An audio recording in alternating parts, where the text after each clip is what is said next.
मेरे प्रेमियों, हमारा मानव का जीवन विषय वासनाओं के लिए नहीं हुआ है। यह शरीर भगवान का कृपामय शरीर है और इस शरीर की प्राप्ति भगवान की कृपा से होती है। ईश्वर अंश जीव अविनाशी, चेतन अमल सहज सुख राशि।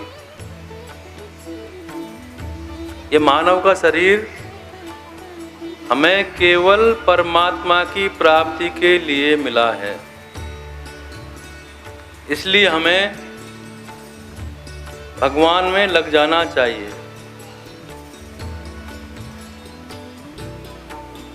जिनकी उम्र ज़्यादा हो गई है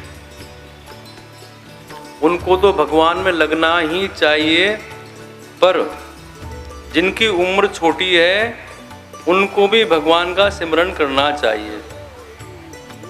संसार के सारे कार्य करो, भगवान आपको मना नहीं करता कि आप और कार्य नहीं करें, पर असली ध्येय लक्ष्य हमारा परमात्मा की प्राप्ति होना चाहिए। श्रीमद् भागवत में आज होली का पर्व है। एक तरह से माने तो भक्त प्रहलाद का पर्व है। तो उनका भी उपदेश हमें याद कर लेना चाहिए।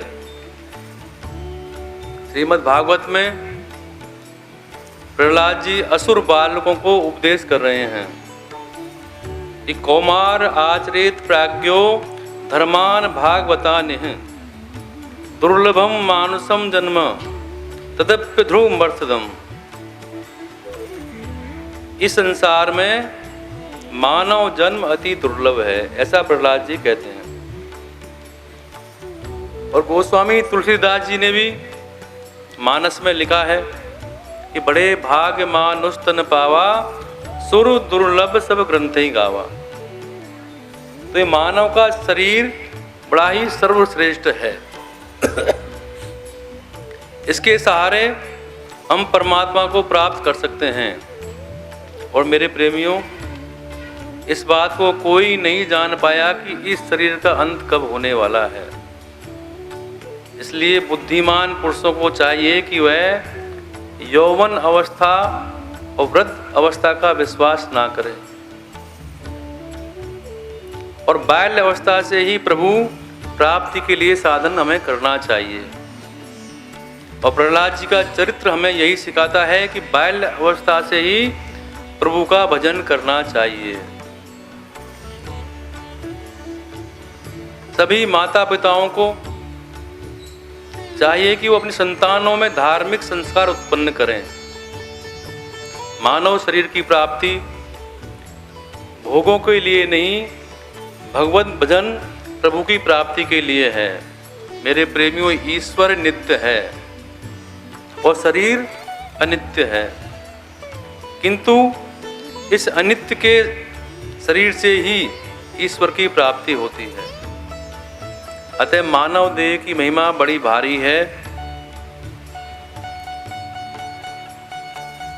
हम समझते हैं कि मनुष्य की आयु पहले 100 वर्ष की हुआ करती थी, पर आज तो ऐसी बात नहीं है।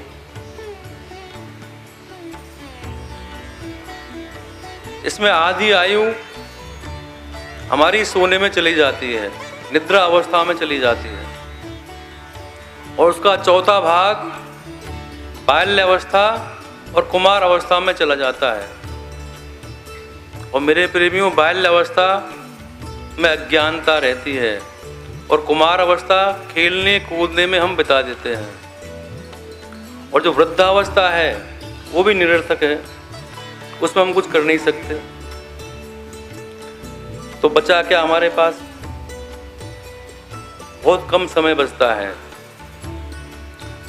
विचार कीजिए, इतने कम समय में हम आत्म कल्याण की साधना कैसे कर सकते हैं।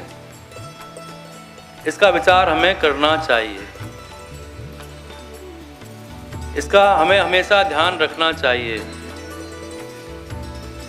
वैसे तो मनुष्य कभी दुख नहीं मांगता, हम भगवान से कभी दुख नहीं मांगते, पर फिर भी अचानक दुख आ धमकता है। वो दुख प्रारब्ध के अनुसार आता है और उसी प्रकार सुख आता है। तो ये सुख और दुख दोनों प्रारब्ध के अनुसार हैं, ये जीवन में क्रम से चलते रहते हैं।